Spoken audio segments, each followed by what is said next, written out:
mig minut menys del previst. Joan Miquel, la primera faceta, com l'Albert ja ha apuntat, va ser la de mestre, i tu segurament devies ser alumne seu en algun moment o altre. Endavant. Exactament. Ha parlat el fill, ara parla un alumne. Espero ser suficientment clar sobre la trajectòria educativa que va fer ell, més que res per allà on va passar. Així, d'aquesta manera, la majoria de vosaltres, probablement alguns, heu sigut alumnes seus també, i recordareu les seves anècdotes personals viscudes vosaltres personalment amb ell. Ell, sense la mútua escolar, quasi bé no el podem explicar com a mestre, perquè la mútua escolar era una institució que avui desapareguda, naturalment, perquè a sobre d'ella o després d'ella han anat sorgint els instituts, etc. Les escoles nacionals també han sigut més potents, tota la formació ha anat millorant molt, però en aquelles èpoques, després de la Guerra Justa, als anys 40, un grup de prohoms cerverins constitueixen una institució educativa, naturalment respectuosa amb el sistema del moment, amb tots els criteris del sistema, amb l'ajuda de l'Ajuntament, que els cedeix un torreó de la mútua, que en diuen, que en dèiem encara en diem ara el torreó de la mútua, on hi havia hagut l'institut anteriorment de la República, que es va constituir al 1933. És a dir, comença l'any 40 i la trajectòria de la mútua acaba l'any 72. Són 32 anys de mútua, amb direccions diferents, amb grups de treball diferents, amb professors diferents. Però el senyor Turull, perquè nosaltres als alumnes li dèiem senyor Turull, i jo em permetreu que li digués senyor Turull, continua dient-li senyor Turull. Doncs ell devia entrar a començar després de venir de la mili, pràcticament.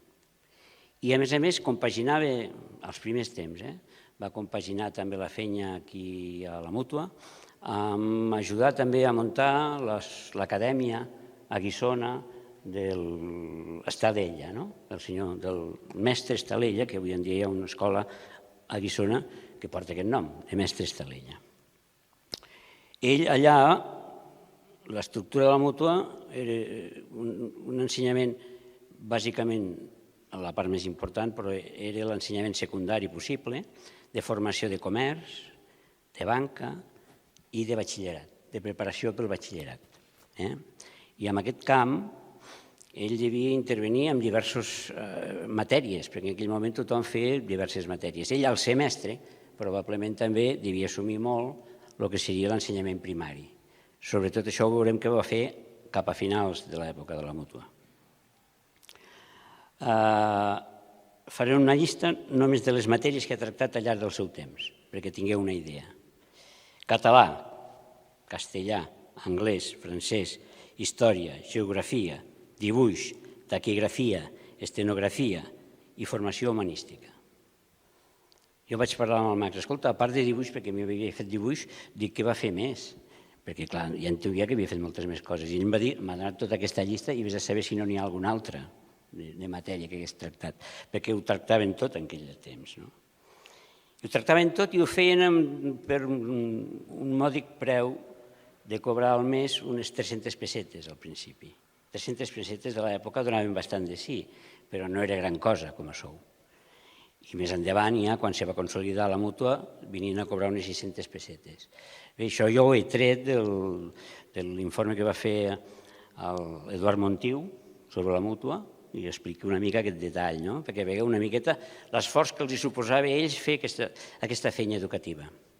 Eren temps difícils en què encara hi havia la màxima aquella, es respectava, bàsicament, que la letra con sangre entra també. Per tant, hi havia el tema de ser contundents amb l'educació i l'exigència de disciplina. Això comportava que de vegades els més gamberros que n'hi havia rebessin bastant i de vegades també poguessin rebre els del costat que no eren tant. Hi havia tota una dinàmica estructural molt complicada. Tot això es va anar polint amb el temps, va anar passant. Jo particularment tinc un especial record de l'època en què cap al final de la mútua ja, que només es feia la primària perquè els ensenyaments secundaris ja havien anat a l'Institut Laboral, que en aquell moment era l'Institut Laboral, doncs molts dels professors van anar passant a l'Institut Laboral per la seva formació, també el senyor Turull. Però ell fins al final va anar, al final de tot, i l'última professora que va quedar allà aguantant el pal va ser la meva mare, per exemple, i sempre li va fer costat i ell va ser el director fins al final de la mútua. Bé, després va anar a l'institut i va fer, sobretot a l'Institut de Cervera, a l'Institut Laboral, hi havia 2 seccions, una per noies i una per nois. Les noies feien un tipus de batxillerat administratiu i els nois un batxillerat laboral. Érem diferents en l'estructura. No ho acabo d'explicar perquè seria molt llarg. Però amb les noies, per exemple, la seva relació va ser sempre molt bona i ell va, sobretot, treballar allò que, de fet, sembla que l'havia qualificat com a professor, que tenia la titularitat era d'estenotípia i taquigrafia, i sobretot els havia fet taquigrafia amb elles. A nosaltres ens havia fet dibuix. Després, una vegada es va constituir a l'Institut de Formació Professional, ell va pujar a l'Institut aquest nou, que ara és l'Institut La Segarra, i va acabar tota la seva trajectòria educativa precisament en aquell centre, fins a l'any 1987. I també el Max em va donar una pista, jo no he investigat gaire, només he agafat 4 coses. Em va donar una pista que havia fet un escrit de jubilació que el va dirigir al claustre, però també als alumnes, a l'AMPA de l'època, etc., d'aquell institut. I per acabar, jo us mencionaré unes paraules seves, que són les que escriu allà.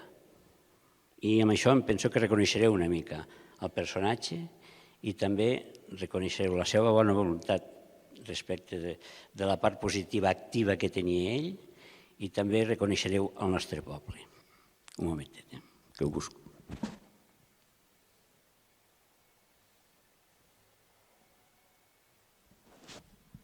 Amb aquesta... Ella encapçala l'escrit al Segarra sobre el seu discurs i...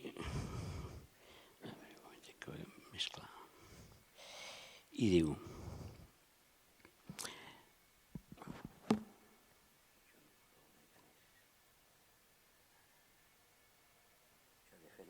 Aquestes coses modernes... Diu, xerrada de fi de curs en la que es parla d'un rector amb palica, d'un vas mig ple, de com a l'autor li sembla que han de sonar les hores, de verbs joves i verbs vells, de la paràbola del Joan i del Ton i d'altres consideracions que aspiren a ser serioses, sucoses, però no abundoses.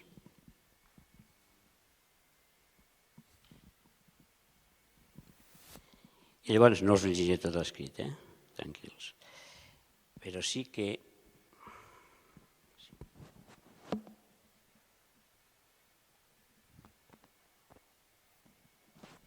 Hi ha una cosa que parla ell sobre els verbs. I em penso que és la que, no sé, l'he trobat molt interessant que la pugueu escoltar, d'acord? Imagineu-vos la seva veu, jo no la sé imitar, no sabria... Diu, els verbs joves i els altres, diu. Ja sabeu que hi ha verbs de la primera, la segona, la tercera conjugació, etc. Diu, però és que també, i ho dic jo, hi ha verbs joves i verbs vells. Més ben dit, verbs de jove i verbs de vell. Exemples de verbs de jove són construir, creure, fer, aprendre, estimar, confiar, ajudar, col·laborar, sentir, esperar, engrescar-se, entusiasmar-se, riure, comprometre's, perseverar. I verbs vells, dubtar, desconfiar, rondinar, remugar, criticar sense base, llamegar, ensorrar, desentendre's, desdenyar, abstenir-se, desesperar, lamentar-se. Diu, vosaltres sabeu que a tots els pobles, petits o grans, hi ha una mena de persones que no solament no fan res, no col·laboren en res, sinó que es passen el temps criticant sense contemplacions els que fan i construeixen els altres, Roseguen, sempre roseguen, es passen la vida rosegant. Fins aquí una mica l'aproximació.